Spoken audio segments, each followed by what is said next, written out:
But nice to be with you all again. This presentation is representative of ideas from many collaborators at ASU and beyond. Too many to thank, but I've listed a few of their names on the title slide here.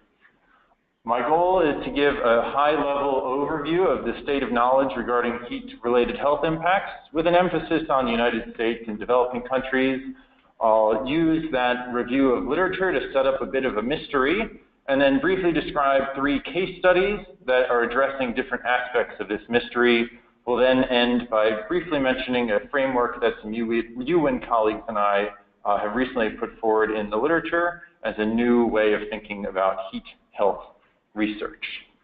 And to provide a little bit of context in where I'm coming from in thinking about heat, this photo was posted by the National Weather Service office in Phoenix just yesterday.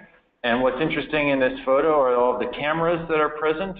It was a record-setting day yesterday in Phoenix in terms of the number of media personnel that were at the National Weather Service office. This occurred likely for 2 reasons. One, that it's our monsoon awareness week, getting ready for the monsoon season. But number 2, we have some record-setting heat in the forecast. The screenshot here shows the forecast for early next week that was posted yesterday, when forecast highs for Monday and Tuesday were at or near 120 degrees Fahrenheit.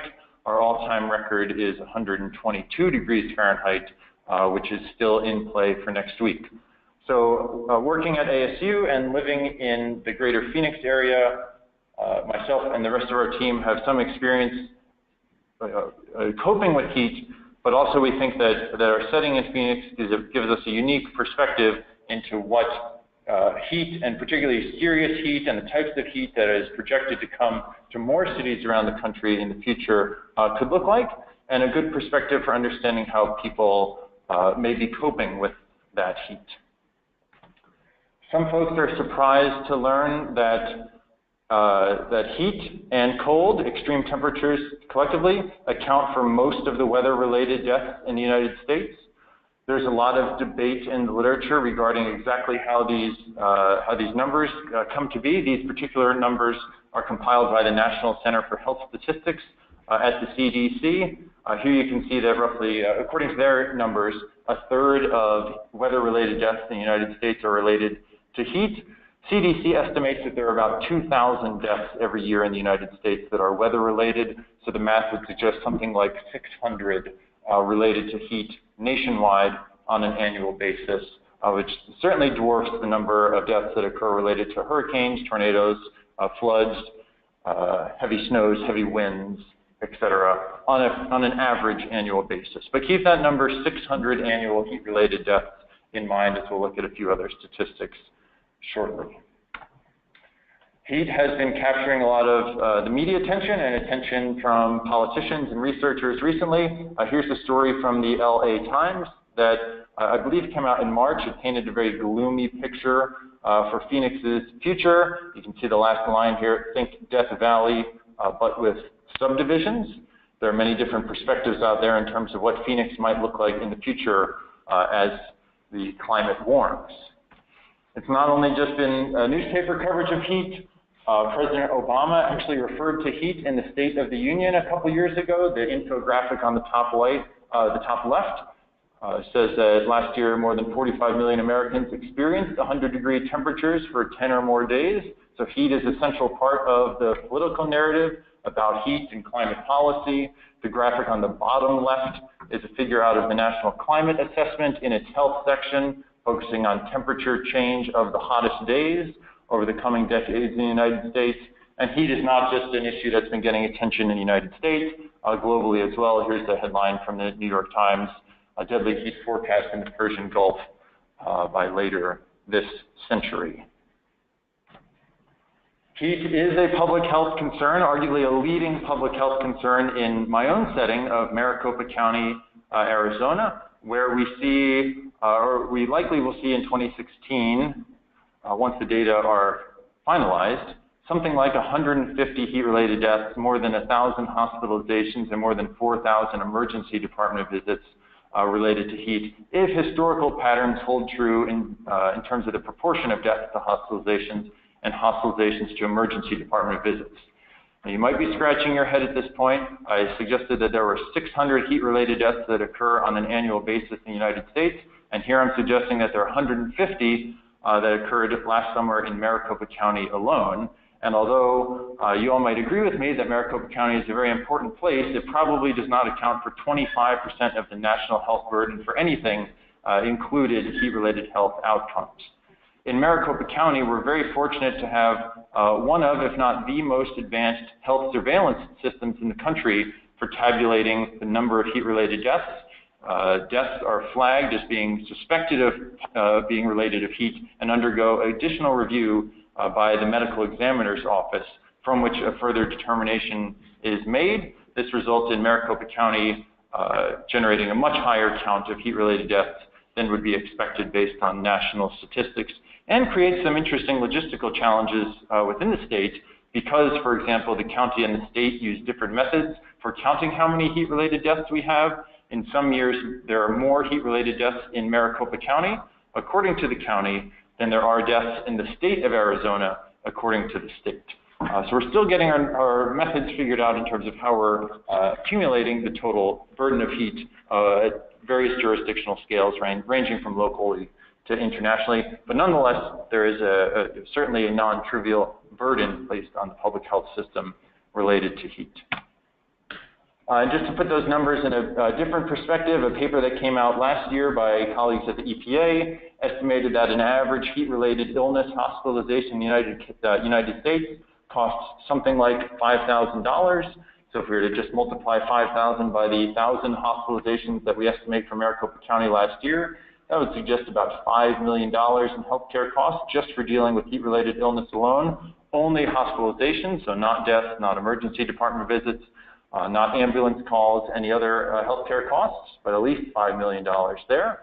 And if we think even more broadly, besides costs to the formal healthcare sector, something like a third of respondents to surveys in Phoenix or Maricopa County or Central Arizona report symptoms of heat-related illness. Different surveys have been conducted over the past 5 or 10 years in this region, and that number is held pretty true from one survey to the next when questions are asked with very similar language about past experience with heat symptoms. The Phoenix metropolitan area has 4 million people. If a third of them are experiencing symptoms of heat-related illness, we're talking about more than 1 million people who are suffering some adverse health impacts related to heat, even if they're relatively minor ones. And I'm including all these statistics to provide a little more of a perspective as the UN project moves forward and thinking about how water infrastructure could be used to alleviate heat in cities, and thinking about what those outcomes are that we are trying to alleviate, really providing context for the scale of the problem. At least in Phoenix, many people are affected by heat. The costs of how they are affected by heat are non-trivial, and I think there's a real chance for UN to make a positive contribution in setting cities up, both in Central Arizona and beyond, in having a more effective strategy to bring these numbers down. I've talked so far about acute health impacts, thinking about people who are exposed to heat immediately and have some sort of heat exhaustion or heat stroke. I also think it's quite interesting to think about the more indirect pathways that heat could affect our health and well-being. One interesting example that comes to mind, again in our local context of Phoenix, is a major transportation bill that was a major transportation ballot initiative that was passed by voters within the past few years. This transportation initiative, called T2050, will generate more than $30 billion of revenue for public transportation in Phoenix over the next 3 decades through an increased tax in the city. The ballot received pretty strong support in Phoenix, and stronger than some might expect given our political orientation. But I think it's really interesting to set the T2050 initiative against projected changes in climate for this region. The T2050 initiative is going to increase light rail service. It's going to increase bus service. There are going to be more bus stops around the city, more shaded bus stops, and a general promotion of active travel in a city that has largely been vehicle-dominated thus far. So in some ways, T2050 will be encouraging people to be outside, choosing public transportation modes that require walking or biking. at the same time that we are expected to continue to get warmer and warmer in an already hot place. And from some angles, these two trends could seem to be at odds with one another, and some have questioned how T2050 may succeed as we continue to get warmer and warmer if we're asking people to be outside. And we need answers to questions like, is bus ridership sensitive to the heat? If so, how much? And what do people do when they're too hot if they make other mode choices? If it's the case that people prefer not to use public transportation in the future, what does that mean in terms of active lifestyles? And will people be able to use public transportation or even exercise outdoors in Phoenix in the future? I'm not saying that they won't. I think it's interesting to think about, however, as another way that heat and health could be coupled. And I think it's these more indirect pathways, which is where many of the adaptation strategies that we have talked about as a group within the UN project and with other projects that UN researchers are a part of. I think it's at this part of the heat health story where many of our adaptations and interventions seem to fit in, whether it's providing shade structures or water fountains or other cooling strategies. I think tackling some of those more acute health outcomes is a little bit of a different story, but I'd love to discuss more with those on the call. So heat affects health both through direct and indirect pathways, and the impacts may be non-trivial, especially accumulating them over time as it gets warmer. No surprise to most of the folks listening to today's webinar, I imagine. Like many other places around the country and world, Phoenix has warmed over the past several decades. Like other cities that have a strong urban heat signal, we see greater regional climate change when we look at our minimum temperature record, which is the bottom panel of this slide, compared to the maximum temperature record. For example, in the particular time period I chose for this presentation, there's been 10 degrees, roughly 10 degrees of warming if we look at our minimum temperatures, but only 3 degrees Fahrenheit of warming if we look at our maximum temperatures over the past 6 to 7 decades. And like many other places around the country, Phoenix is projected to warm. Here we're looking at the projected change in the temperature of the 10th hottest day of the year, the statewide average for Arizona. And under the more high emissions scenario, RCP 8.5, we'd expect our 10th hottest day of the year, which in Phoenix is already 113 degrees Fahrenheit, to look more like our record-setting heat of 122. So what do these historical trends and projected trends in our regional climate mean for human health? That's a question that I've been spending a lot of time thinking about over the past few years, and many others have as well, especially as heat has become a topic of real interest in the public discourse about climate change. There have been a few studies, probably more than 10, but less than 40, that have examined historical trends in heat-related mortality. Now, I've included a figure here from one of the most recent studies published on this topic just to illustrate the results. This particular study, led by a colleague in the United Kingdom, Antonio Gasparini, compiled data from more than 300 cities around the world to look at how the relationship between temperature and mortality has evolved over time. And I'll orient you to these figures here. I'll focus on the bottom right one, which is for the United States. The horizontal axis has a percentile of summer temperature. So the actual temperatures on this scale might range from, say, 50 degrees Fahrenheit to 100 degrees Fahrenheit, but all of the countries that were included in this study had their temperatures expressed in terms of percentiles so that they could be compared to one another. The vertical axis is the relative risk of mortality from most causes of death. Certain causes were excluded for this analysis that are problematic for the data. And then there are two curves, or problematic for the method. And then there are two curves here that are the classic exposure response curve that relates temperature to mortality.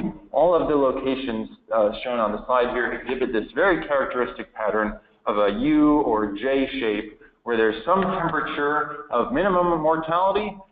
Here for the United States, that appears to be about the 50th percentile. And as you move to the left toward lower temperatures or to the right toward higher temperatures, the risk of mortality relative to that minimum temperature increases.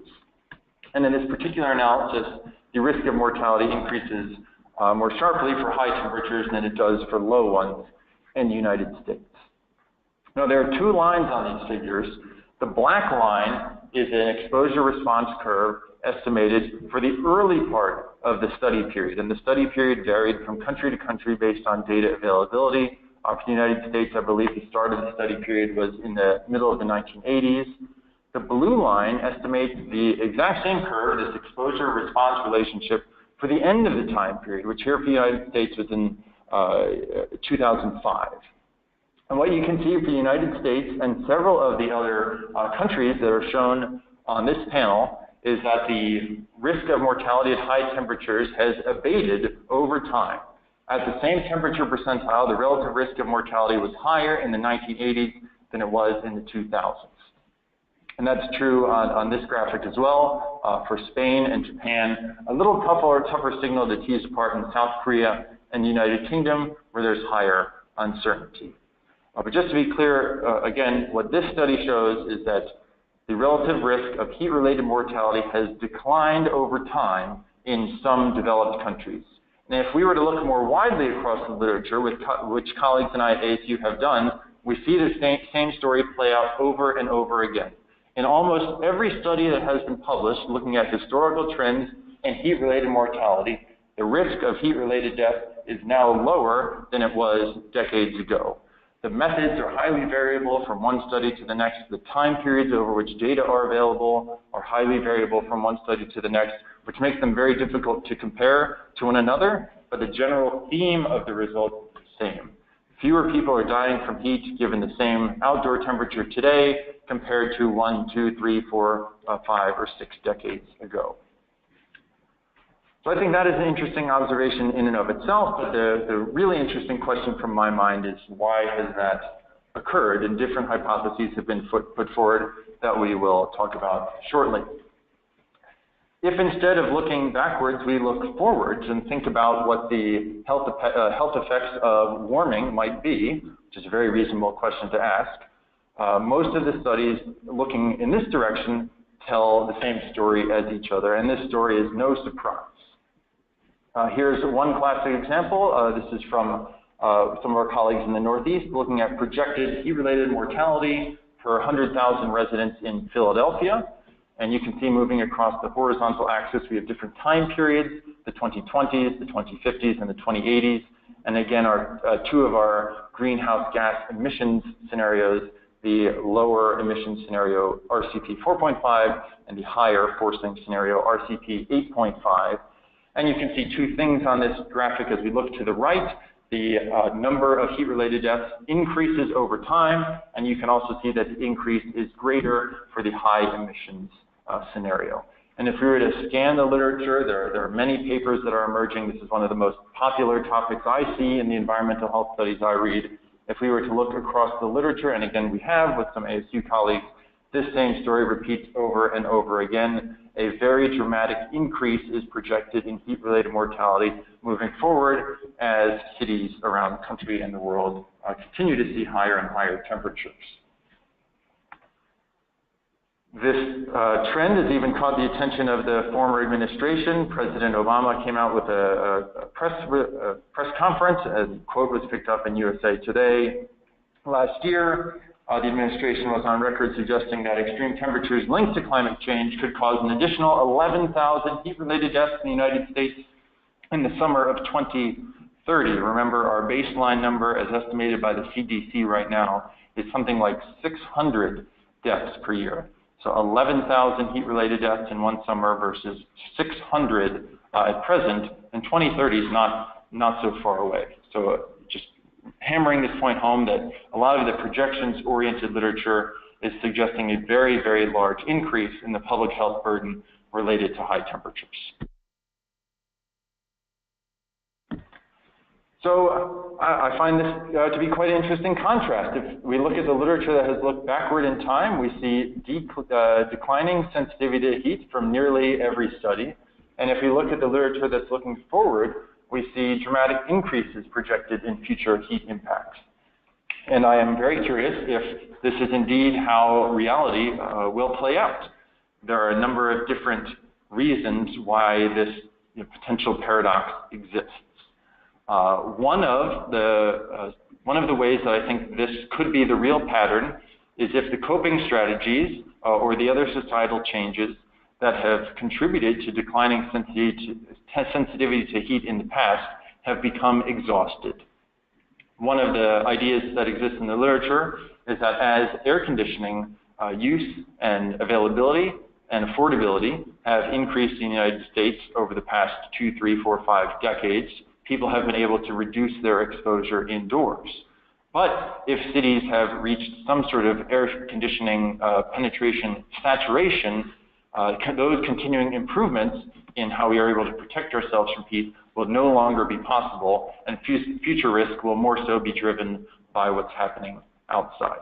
That is one hypothesis I would offer that could make the pattern we see here on the slide be reality.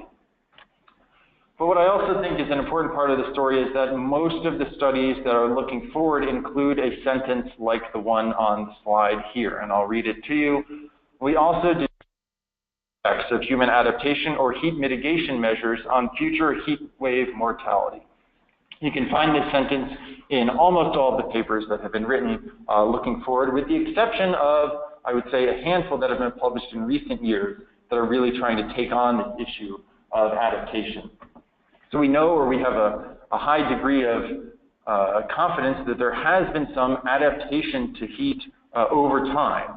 And by adaptation, I might mean, if we were to use an IPCC definition, the process of adjustment to actual or expected climate and its effects. We believe that people have adapted to heat over time, and that might have happened on purpose or by accident, which I'll talk about in a moment, but something has contributed to that decline in heat-related mortality. Increasing use of air conditioning, for example, would be a type of adaptation, but it's also possible that we've adapted to heat as our healthcare systems have improved, or as other societal changes have happened that have made us less exposed or less sensitive to heat. One way I think about this sometimes is that the number of cases of heat-related deaths has come down over the past 2 or 3 decades, but it's also the case that per capita the number of deaths from many other causes have declined over time. Life expectancy has been increasing over the time span of 3, 4, 5 decades, which means that people, in terms of an annual basis, are dying of many, many different causes at a lower rate, and heat might just be along for the ride as the population has become healthier over that time span. Of course, we don't know if that will continue, and there's even some recent literature out suggesting that in the United States we're moving back in the wrong direction towards shorter life expectancies. So there's a challenge that faces the environmental health community in including adaptation in these projections of heat-related mortality. And there are a few studies that I don't have time to talk about today where researchers have tried to mathematically adjust the projections of heat-related mortality to consider adaptation. And some of the work suggests that the technique one uses to make that adjustment could be on the same order of magnitude as the choice of climate model or the choice of climate emission scenario. So adaptation is not a small part of the calculation for projecting heat-related mortality by any means. Figuring out the extent to which future adaptation is possible and what the mechanisms are that will enable future adaptation and what the consequences of those actions will be is something that my colleagues and I on the UN project are spending a lot of time thinking about. And we're trying to think about that adaptation from a few different angles that I'll illustrate here with 3 different small case studies. People have different concepts in mind when they talk about adaptation. Some people think about physical and landscape adaptation, changing buildings and their reflectivity and their orientation. Some people think about social adaptation, changing risk communication strategies, making certain types of energy assistance or other social assistance programs more accessible or more well supported. There's a really wide basket of the different types of actions that fit under varying definitions of adaptation that have been used. And I think you'll see a little bit of that variation today, although I'm really going to be talking about infrastructure-oriented adaptation. The first case study I'll draw your attention to is some work that my colleague Matt Georgescu at ASU and I worked on a couple of years ago, where we were trying to anticipate what the changes in heat-related mortality might be in our region of central Arizona based on the changes to the regional climate that are expected to occur as a result of urbanization alone. So instead of thinking of the effects of global warming on heat-related mortality, we're thinking about what the effects of regional warming may be on heat-related mortality. And I'll orient you to the figure here that really sets up the analysis. There are 9 different panels here. Each column represents a different temperature variable. Daily maximum temperature is in the leftmost panel. Daily minimum temperature is in the center 3 panels. Daily mean temperature is on the right 3 panels. And the different rows are different urbanization pathways that are possible for our region, the Sun Corridor. The top row is a high growth scenario. The middle panel is a low growth scenario. And the bottom panel is an adaptation-oriented scenario in which there's just as much growth as the high growth scenario, but there's considerable implementation of reflective roof technology. Within each panel, there are 2 sets of curves. There's a black line that is the historical observed temperature distribution for the summer months. And the colored line is the projected temperature distribution by mid-century under these different combinations of urbanization scenarios and exposure variable. So if we look across the top row, for example, we see that maximum temperature is relatively insensitive to the urbanization scenario, at least between the high and low growth scenario. Under the high growth scenario, we expect very little change in our region in daily maximum temperatures because the urban heat signal is primarily a nighttime signal. And we really see that on the middle panel there. You can see that right set of curves is far shifted. The red set of curves, I should say, is shifted well to the right of the black set of curves. The minimum temperatures will become considerably higher under the high growth scenario in our region. And the mean, of course, is somewhere between the two as roughly the average of max and min. I'll also draw your attention to the bottom panel, the adaptation-oriented scenarios, where we see an increase in minimum temperature in the future and a decrease in maximum temperature in the future because the adaptation-oriented scenarios are really targeting daytime exposure through reflectivity. So we combine these projections with environmental health epidemiological models of the temperature-mortality relationship that are shown here. I won't go into tremendous detail about this, but these curves are similar to the ones you've seen before, where temperature is on the horizontal axis and a relative risk of mortality is on the vertical axis. And you can see that there is an association between those two, based here on historical records provided by the Arizona Department of Health Services Office of Vital Statistics.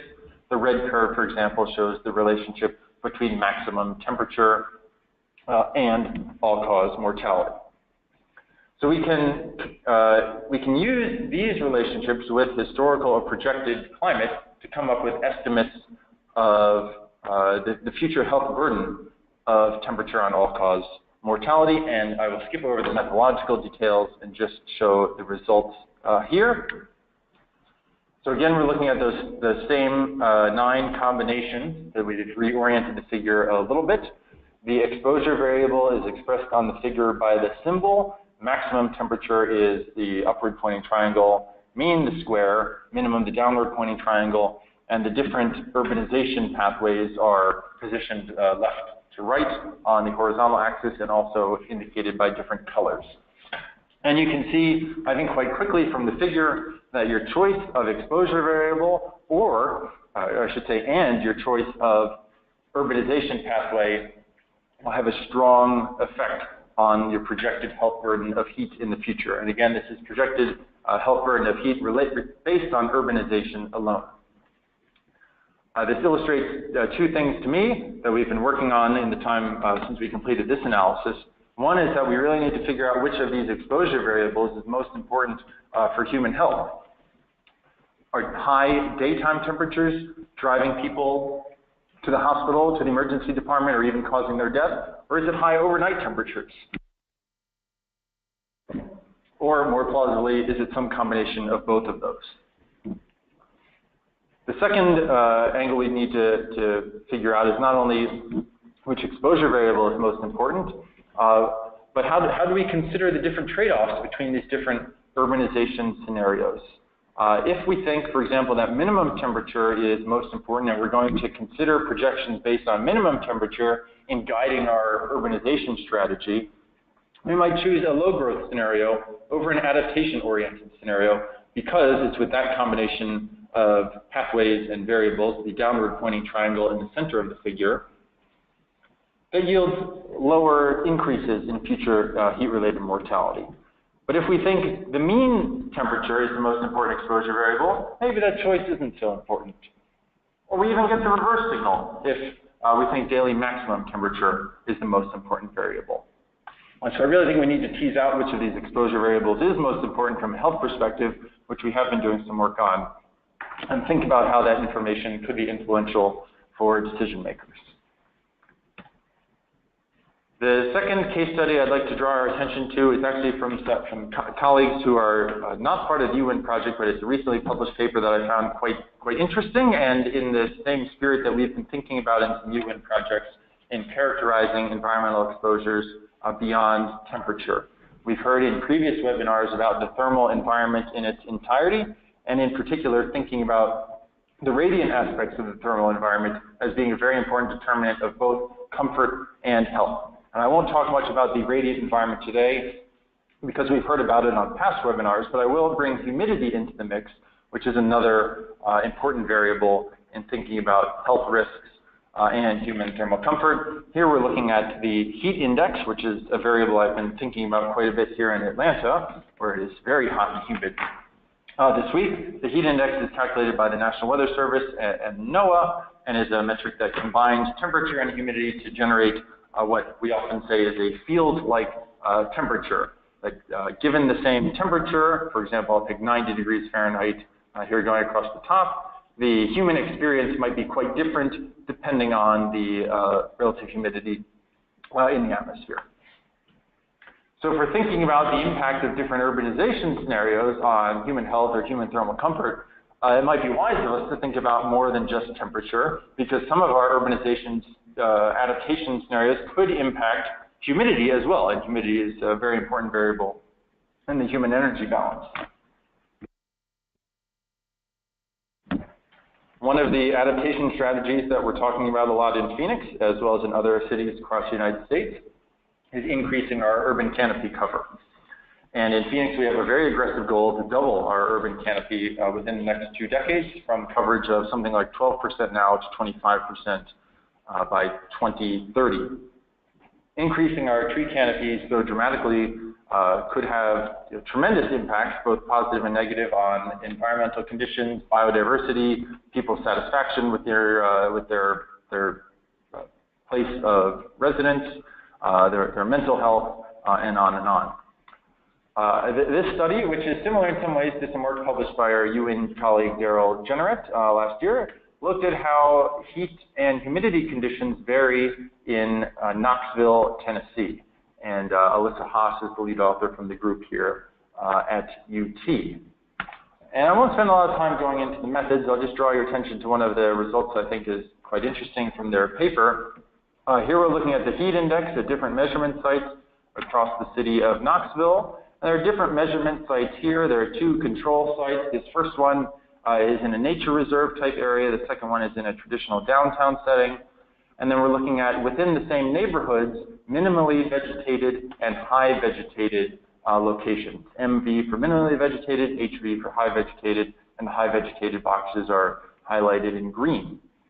And one of the conclusions the authors have is that while in almost all cases they observed lower temperatures, air temperatures, in higher vegetated parts of the city.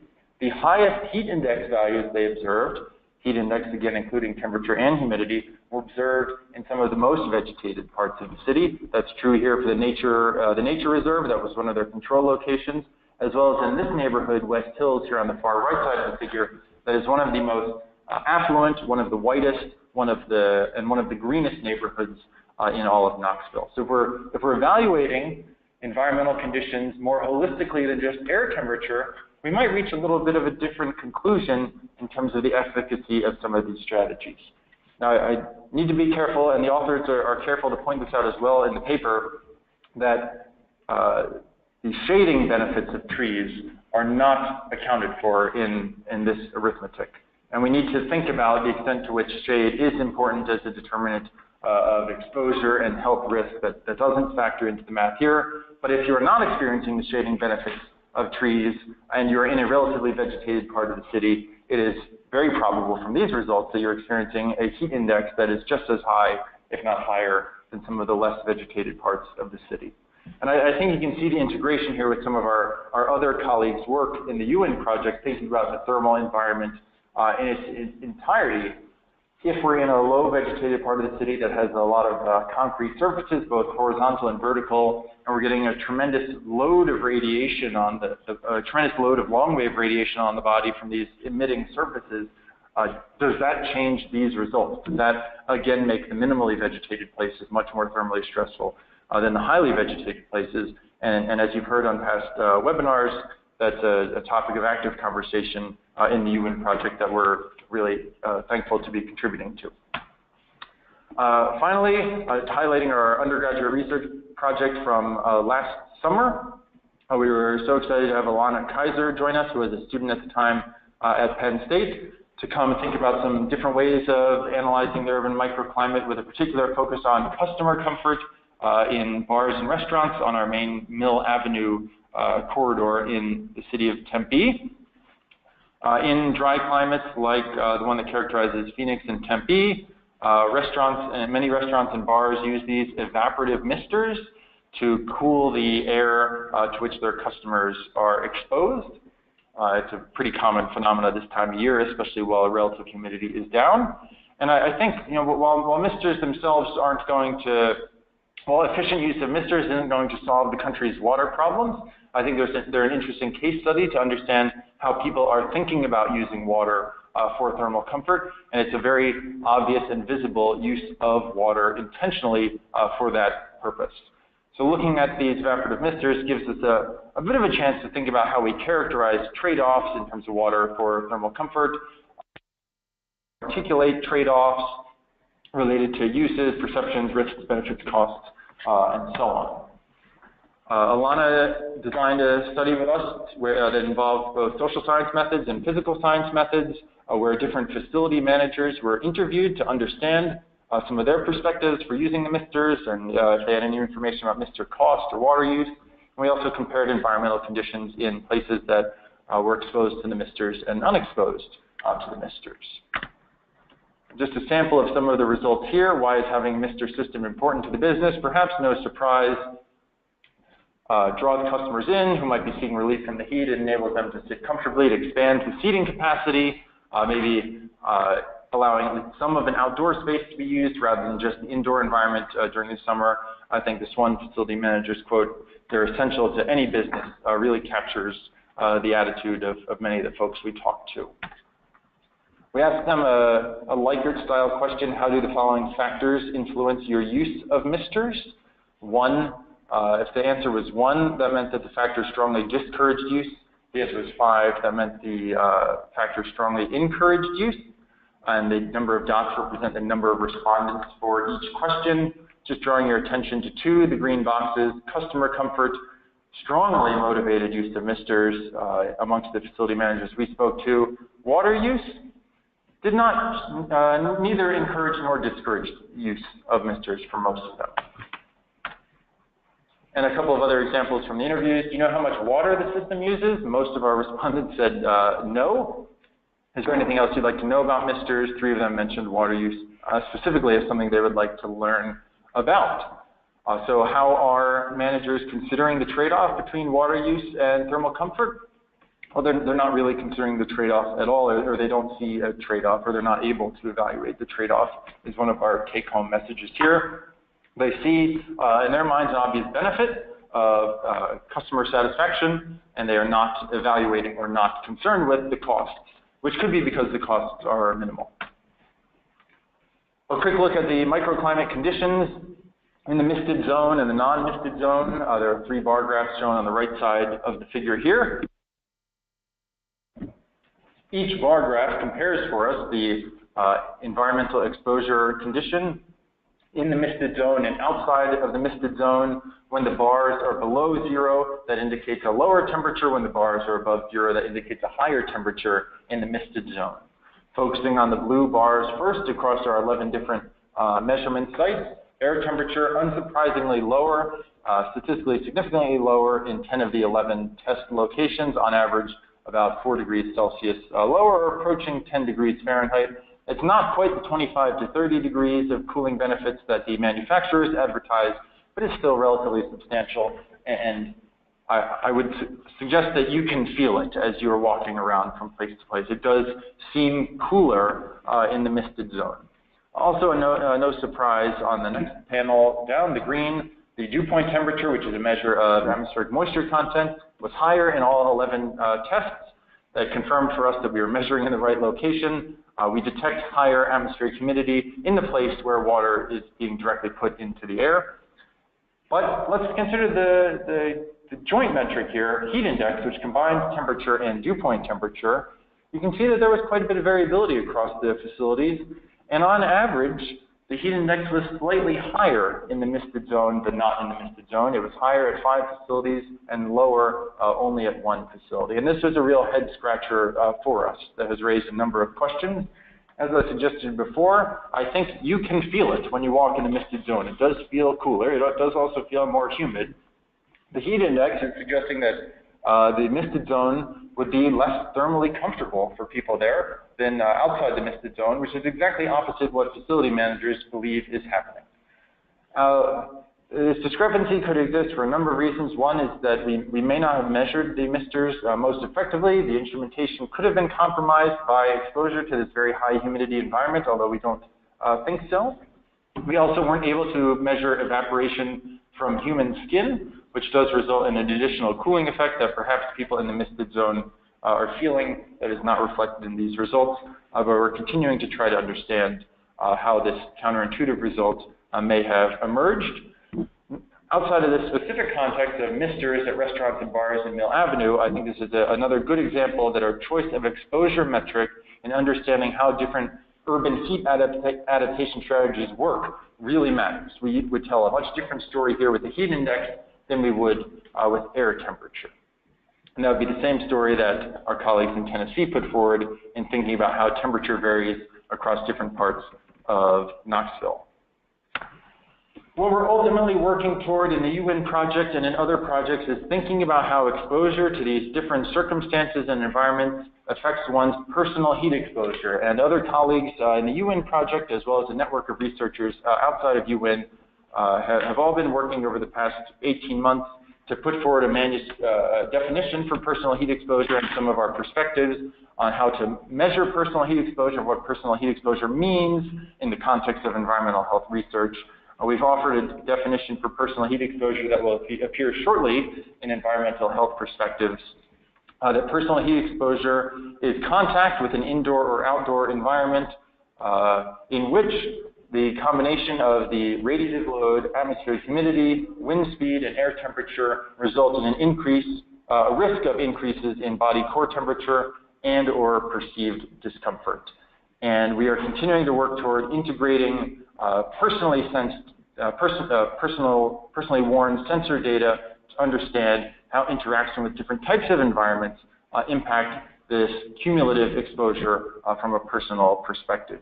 And just to give a quick highlight of what that might look like, thus far we've operationalized the methods just to think about air temperature by asking people to wear small sensors called thermochron eye buttons.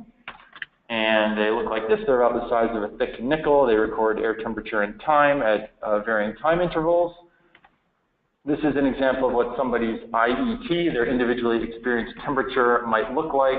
The black line here shows the temperature at Sky Harbor Airport for a relatively warm September day. And the blue line is the air temperature in the place where the person was as they went about their daily life. So you can see here that the person was probably inside sleeping in a climate-controlled residence overnight. Then it looks like they went outside for some purpose during the middle of the day. Then they might have been moving between indoor and outdoor environments in the afternoon, and then they returned to a climate-controlled setting for the evening. In most environmental health research that's temperature-related, we're focusing on the black line to estimate heat-related health risks.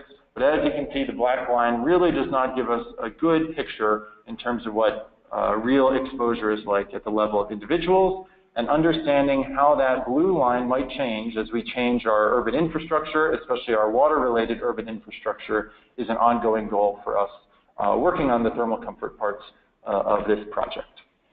Just to wrap it up, I hope you've learned that heat is a driver of adverse health outcomes in cities in the United States and across the world. Adaptation will likely be an important part of the story moving forward in figuring out how many heat-related illnesses or deaths may occur.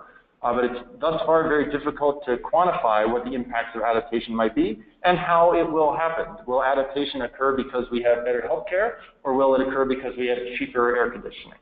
Or none of the above.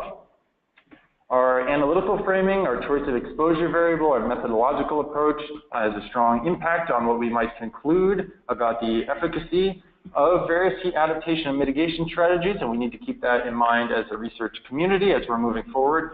Do we need to be talking about air temperature, max, min, heat index, something even more comprehensive? How can we avoid unintended consequences? And again, the final point that I think many of us feel strongly about who are working on thermal comfort on the UN project, the thermal environment is multidimensional. It's not just air temperature. And I think we really have an opportunity to help cities think about how they are influencing human thermal comfort and human health by focusing on those variables beyond air temperature. This is the most important slide of the presentation. Thanks to many of these folks, undergraduate and graduate students and colleagues at ASU who do a lot of grueling work that's often outside in the heat in the summer to understand more about these adaptation mechanisms. And thank you all for your time. Looking forward to your questions. Excellent. That was a wonderful presentation, David. Thank you so much. If you guys have any questions, feel free to enter them into the chat queue. I'll kick us off with one. So I'm not terribly familiar with the population growth rates for the Sun Corridor area. How did the anticipated growth patterns kind of play out against other Western arid regions? I believe some counties in Arizona have the highest population growth over the past decade in the country. And we are certainly expected to boom in the future. I don't know if we have the highest rate of projected growth, but I believe we're up there. And that's really interesting to think about in the context of already being on the front lines of dealing with extreme heat and knowing that even more extreme heat is coming down the pipeline for us while people appear to be continuing to move toward this region. So we have interesting countervailing forces at work there. But I do know that a lot of growth is projected. And in some of our highest growth scenarios, the Phoenix and Tucson metropolitan areas, which are currently separated by something like 80 or 90 miles, will merge into one uniform megalopolis type region. Wow, that's slightly terrifying. It is. It's a lot of, for those who have driven that corridor, it's a lot of highly undeveloped land right now. All right, well, maybe we'll just give it a second in case anybody has any questions. Do you have any additional thoughts or closing remarks you want to add? No, I think I am talked out, but certainly happy to respond to any questions that may come in.